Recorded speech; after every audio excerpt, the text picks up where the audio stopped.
So Ruin's new, fresh, entertaining, and above all, it's filled with that juicy lore.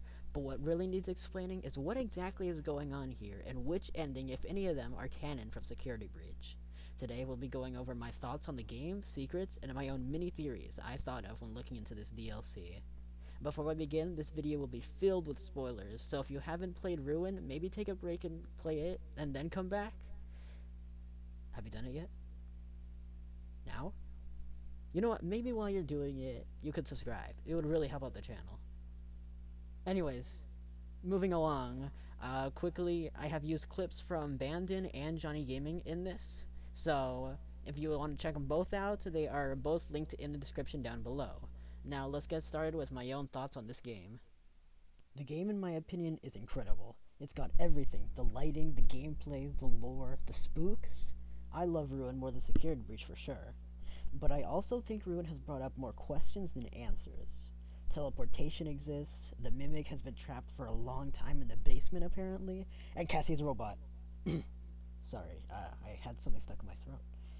Anyways, I can easily give Ruin a 9 out of 10. Secrets have been a part of FNAF ever since FNAF 1 with Golden Freddy and those 3 posters that turn into crying childs randomly, along with all the animatronics staring at you on stage, and that one Freddy poster turning all broken, and of course more. It made sense that Ruin had to do something with secrets. Behind Bonnie Bull in a secret room, Glamrock Bonnie is seen being surrounded by wet floor bots, or Pat-Pats depending on what you prefer. He is in utter disrepair, but what really stands out to me is when you deactivate all of the Pat-Pats near him, his eyes stop glowing, as if his soul has been freed. Back in FNAF 3, when you did the good ending and saved the kids, you got an image of the animatronics' heads with their eyes no longer glowing, which all of us assume meant that the kids' souls had been freed. From what we know about this franchise, I assume that if there was a soul inside Bonnie, that the soul has now been freed. If that's not the case, this could just be a little spooky Easter egg by Steelwool that they put in for us, but I think as stated by Steelwool themselves, everything they do is for a reason. If you progress through the game all the way to the Glamrock Salon, you go through an area where it looks like there was a log ride. That area has loads of Foxy cutouts, and it's safe to assume that that was originally a Foxy ride. Also, I was unable to find the clip of it, but there's a collectible that you pick up around the game that has a description that says something like, "I used to love that old log ride." So, what happened to that log ride? Did it close to open for Roxy's Salon? Or is something else going on? That is a mystery we're gonna have to find out eventually.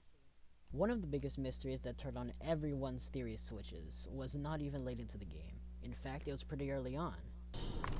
It's just like my dad's. Cassie says a Faz wrench. It's just like my dad's. This brings up the question, who is Cassie's dad? Instantly I went, whoa, is this Charlie? As Henry did, of course, work for Fazbear.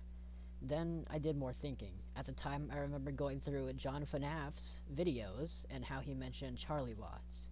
I was also in his stream watching his playthrough of Ruin, so it really clicked with me that this could be a Charlie bot. There's not much evidence to support this at all, but please let me know your thoughts in the comments down below. The last thing I'm going through today is the really not surprising twist of the Mimic. At first, I wasn't even sure that it was the Mimic, because it didn't quite look like what I thought it would look like. But looking more into it, it definitely is. In the books, the Mimic is described to be able to go into any animatronic suit and wear it.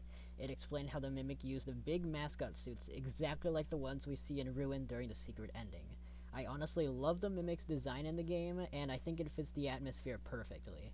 The endings also bring up a lot of questions, but I will not be going into those in this video. Thank you guys for watching this little analysis of Ruin, and I hope if you guys are new, you decide to stick around for more. I'll be uploading a lot more FNAF stuff on the channel soon. I'll be doing a cosplay reveal here on the channel really soon for a certain killer rabbit. If you want a part 2 to this video going over more secrets and the endings, please leave a like and comment down below. I'll see you guys in the next one.